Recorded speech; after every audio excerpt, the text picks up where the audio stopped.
சிங்கப்பெண்கள் அதிரடிப்படை இந்த திட்டத்தை துவக்கி வைக்க போகிறோம் அப்படின்னு சொல்லியிருந்தாங்க. இன்னும் நீங்க தூக்கி வைக்கல, நீங்க என்ன தூக்கி வைக்கலன்னு கேட்டுக்கிட்டே எல்லாம் இருந்தீங்க. இப்போ வந்து தூக்கி வச்சாச்சு. அதில் வந்து நிறைய குற்றங்கள் வேற கண்டுபிடிச்சிருக்கீங்க. நீங்கள் எதுக்குங்க அந்த பாட்டு போட்டீங்க, சினிமா பாட்டை எங்க நீங்கள் போட்டீங்க, அது போக பார்த்தீங்கன்னா லெட்டரில் தவறாலாம் இருக்குது அப்படின்ட்டு, அதாவது வேண்டாத மாமியா கைப்பட்டாலும் குத்தம் கால்பட்டாலும் குத்தம் அப்படின்னு இந்த எதிர்கட்சிகள் எல்லாம் பேசிக்கிட்டு இருக்காங்க. அப்படி நிறைய குற்றங்களை கண்டுபிடிச்சிருக்கிறாங்க.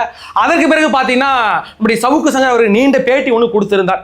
அதில் வந்து பார்த்தீங்கன்னா கடுமையாக தாக்கியிருந்தார். இபிஎஸ் அவர்கள் தகுதியே இல்லை அப்படிங்கிறத தாக்கி பேசியிருந்தார். கட்டப்பா வந்து வாகுவலியா குத்திட்டாருங்க, குத்திருக்கிறாருங்க அப்படின்ட்டு நிறைய பேர் ட்ரோல் பண்ணிட்டு இருந்தீங்க.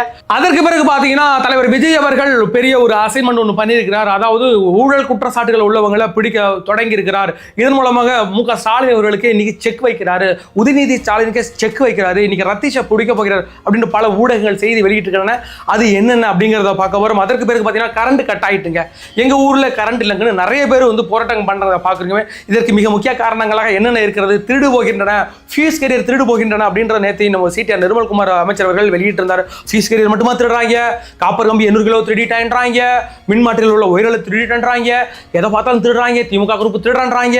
ஏற்கனவே முக ஸ்டாலின் அவர்கள் சொல்லியிருந்தார், கலைஞர் அவர்கள் இறந்து போகவில்லை, ஒவ்வொரு தொண்டன் மனதிலும் வாழ்ந்து கொண்டிருக்கிறார், ஒவ்வொரு தொண்டனாக வாழ்ந்து கொண்டிருக்கிறார் அப்படின்னு சொல்லும்போது எனக்கு டவுட் வந்துச்சு. இப்பதான் தெரியுது இந்த ஃபீஸ் கேரியர் திருடலாம் யாருன்னா இதெல்லாம் கருணாநிதி தனம் அப்படின்னு சில பேர் சொல்லிட்டு இருக்காரு. என்னென்ன அப்படிங்கிற